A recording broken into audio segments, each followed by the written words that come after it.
इस्लामाबाद की शामें हमेशा खूबसूरत होती हैं। मारगला की पहाड़ियों के पीछे डूबता सूरज, हवा में हल्की ठंडक और सड़कों पर फैलती सुनहरी रोशनी, सब कुछ ख्वाब सा लगता है।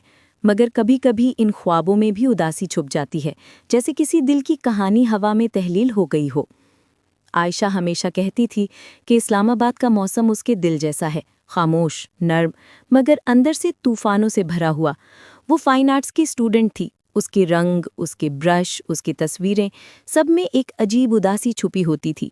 जब लोग पूछते, तुम हमेशा उदास क्यों पेंट करती हो, वो मुस्कुरा कर कहती, क्योंकि खुशियां जल्दी मिट जाती हैं, मगर उदासी देर तक साथ रहती है।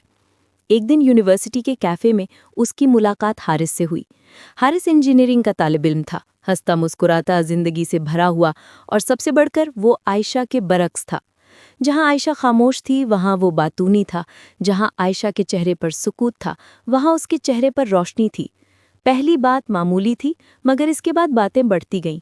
कभी क्लास के बाद एक चाय, कभी F9 पार्क की सैर, कभी दामने कोह पर सूरज डूबने का मंजर। आहिस्ता आहिस्ता वो दोनों एक दूसरे के लिए ज़रूरत बन गए। हारिस कहता, आयशा, तुम्हें देखकर लगता है कि इस्लामाबाद की सारी खामोशी तुम में सिमट आई है। आयशा हंस देती, मगर दिल के अंदर एक सवाल दब जाता, क्या वाकई कोई मेरी खामोशी समझ सकता है? दिन गुजरते गए, वो दोनों एक दूसरे के आदी हो गए, मगर आयशा हमेशा एक फासला रखती।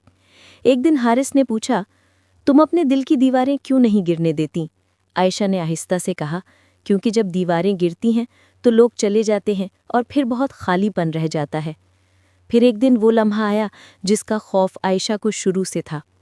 हारिस को दुबई में जॉब की ऑफर मिल गई। वो खुश था, ख्वाबों से भरा हुआ, मगर आयशा खामोश। उसने सिर्फ इतना कहा, जिंदगी कभी रुकती नहीं, मगर कुछ लोग दिल में ठहर जाते हैं। हारिस ने वादा किया कि वो वापस आएगा।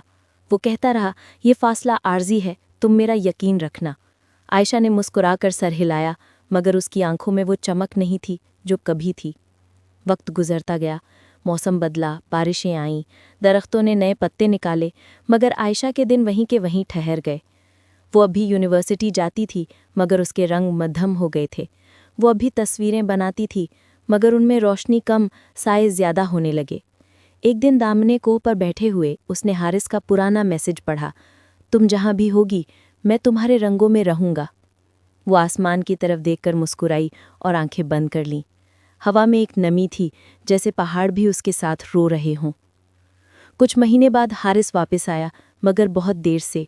आयशा अब शहर में नहीं थी। कहा जाता है कि वो किसी आर्ट नुमाइश के बाद मरी चली गई और वहाँ रहने लगी। लोग कहते हैं वो अब भी वहाँ तस्वीरें बनाती है, पहाड़ों, बादलों और चांदनी में छुपे एहसासों की। हारिस ने एक दिन उसकी बनाई हुई पेंटिंग देखी। एक लड़की खड़ी है पहाड़ के किनारे और आसमान पर सूरज डूब रहा है। नीचे लिखा था, कुछ लोग वापस आते हैं मगर वक्त नहीं।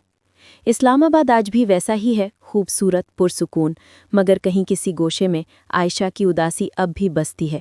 हवा जब दरख्तों से टकराती है तो लगता है जैसे वो कह रही हो, मैं अब भी तुम्हें याद करती हूँ, मगर तुम्हारे बगैर जीना सीख लिया है।